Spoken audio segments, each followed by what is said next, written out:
Nah, salah satu perbedaan yang sangat mencolok antara pasangan calon Anies dan juga Muhaimin, kemudian Prabowo dan Gibran berhadapan dengan pasangan Ganjar dan Mahfud MD adalah dalam persoalan menjawab pertanyaan atau menyampaikan program-program apa yang mereka akan lakukan nanti ketika terpilih menjadi presiden dan wakil presiden.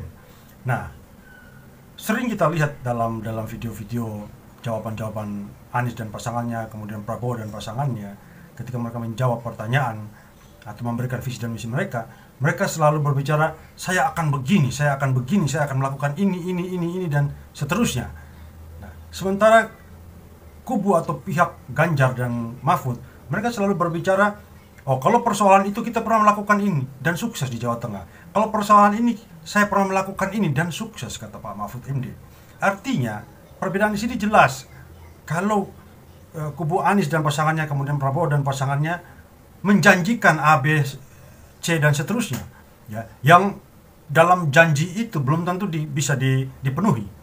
Nah, sementara kalau Ganjar dan Mahfud ini, mereka sudah melakukan, sudah punya pengalaman menyelesaikan perkara-perkara persoalan-persoalan yang mendasar di negeri ini, sehingga mereka tinggal mengulanginya dalam skop yang lebih besar ketika mereka terpilih menjadi presiden dan wakil presiden.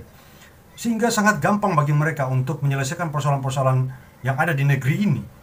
Artinya itu juga sekaligus meyakinkan kita para pemilih bahwa apa yang akan mereka lakukan itu sudah punya pengalaman, mereka sudah punya pengalaman menyelesaikannya, sehingga tidak sulit lagi. Artinya kita tidak akan beli kucing dalam karung ini. Nah, beberapa saat lagi saya akan menunjukkan video-video yang menunjukkan bagaimana betapa signifikannya perbedaan antara kubu Anies dan pasangannya, Prabowo dan pasangannya berhadapan dengan kubu Ganjar dan Pak Mahfud ini berdasarkan pengalaman mereka. Jadi pengalaman ini sangat menentukan bagaimana perbedaan antara mereka. Nah, berikut saya akan tunjukkan videonya. Korupsi ini tetap harus diberantas. Nol belum tentu bisa, tapi ikhtiar memberantas itu harus terus dilakukan. Inilah pentingnya mengapa nilai itu harus dipegang. Orang kalau punya nilai, belum tentu dia menjalankan nilai itu setiap waktu, tapi kalau dia menyimpang, dia tahu kemana harus kembali. Tapi kalau orang tidak punya nilai, dia menyimpang, dia belandang terus menyimpangnya itu, karena dia tidak tahu kemana harus kembali, karena tidak punya pegangan nilai. Disitulah mengapa kepemimpinan nasional harus memiliki ideologi, kepemimpinan nasional harus punya nilai. Masa depan kita cerah, karena itu saya ingin jadi presiden Republik Indonesia. Amin. Pak, masih ada 2 pertanyaan. Kalau masa depan suram, apain gue jadi presiden? Gini, kita sudah welfare state, kita akan bicara ke pemimpin buruh. Saudara, kesehatan nggak bayar, subsidi listrik, subsidi BBM, kemudian sekolah harus kita bikin nggak bayar. Gratis. Kemudian kita akan kasih makan siang. Kemudian, saudara-saudara, kita harus berani seperti negara lain. Angkutan di kota-kota besar, kalau perlu subsidi 100%. Wah, udah banyak tuh Pak. Untuk orang yang butuh. Untuk orang yang butuh. Jadi bus kalau nggak pakai AC, ya sudah. Kita panggil pengusahanya, kau butuh berapa? Ini. Oke. Ya kan? Apakah kawasan industri bisa berjalan? Bisa. Ketika pertumbuhan ekonomi mesti dimunculkan dan daerah itu membutuhkan, kenapa tidak dilakukan? Kami punya Pak pengalaman, waktu itu kok banyak pengangguran ya, waktu itu kok tidak ada pertumbuhan ekonomi ya, maka kita ciptakan Pak. Maka kami ceritakan, menciptakan kawasan industri Kendal dengan berbagai negosiasi, dan itu bukan kerja Ganjar, tapi kerja pemerintah pusat, provinsi dan kabupaten bareng-bareng. Kita igernya terus Pak. Akhirnya bekerja sama Singapura. Dengan itu kemudian memunculkan kawasan industri baru di sekitarnya Pak. Sebagai trigger. Kuncinya satu Pak. Kita dari pemerintah harus mempermudah itu. Tidak ada pungli, tidak ada korupsi, kita permudah, maka mereka akan masuk. Kalau itu terjadi Pak, maka kawasan industri itu juga akan terjadi. Indonesia ini didirikan secara bersama-sama. Itulah sebabnya ketika dulu ada belasan tahun gereja dilarang dibangun di daerah Bogor sana. Tahun lalu saya resmikan, harus jalan ini gereja.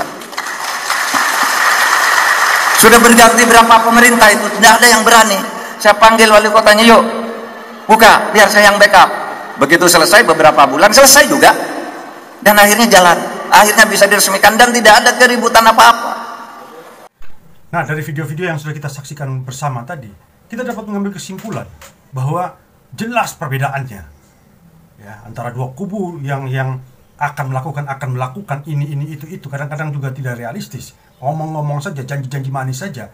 Nah, sementara di kubunya Ganjar dan Mahfud yang sudah jelas-jelas mereka sudah mempraktekkan semuanya, tinggal mereka mengulangnya saja dengan skup yang lebih besar, dengan anggaran yang lebih besar, dengan kekuasaan atau power yang lebih besar. Tentu mereka akan sangat mudah bisa melakukan semua atau menyelesaikan semua perkara yang kita harapkan para pemimpin kita, presiden dan wakil presiden ini bisa menyelesaikannya di periode 5 tahun ke depan ya. Nah, ini yang saya bilang, hati-hati kalau soal janji seorang calon presiden, calon pemimpin kita ini. Kita jangan hanya lihat janjinya nanti, ya kan? Padahal kan belum dilaksanakan ya. Bagaimana mengukur janjinya nanti itu bisa dilakukan? Kita ukur dari track recordnya atau rekam jejaknya. Ini orang ini bisa dipercaya tidak? Ini orang berkali-kali janji dan tidak dipenuhi, bisakah kita percaya? Bisa nggak kita percaya lagi? Kan begitu ya. Jadi penting bagi kita untuk melihat janji-janji itu bisa dilaksanakan dari rekam jejaknya, dari track recordnya. Sehingga bagi saya memilih pemimpin itu harus benar-benar lengkap CV-nya, harus benar-benar lengkap track recordnya, pengalamannya harus benar-benar banyak. Karena mengurus Indonesia ini bukan perkara mudah, banyak persoalan yang akan muncul nanti yang membutuhkan pengalaman yang cukup untuk jadi seorang pemimpin di negeri kita Indonesia ini. Sekarang saya kembali kepada masyarakat kita, kepada rakyat Indonesia untuk memilih yang cerdas. Pilihlah orang-orang yang benar-benar sudah meyakinkan kita, yang sudah benar-benar membuktikan omongannya dan kerjanya. Ya, integritasnya benar-benar sudah terbukti. Jangan asal pilih, jangan beli kucing dalam karung. Sekian dan terima kasih.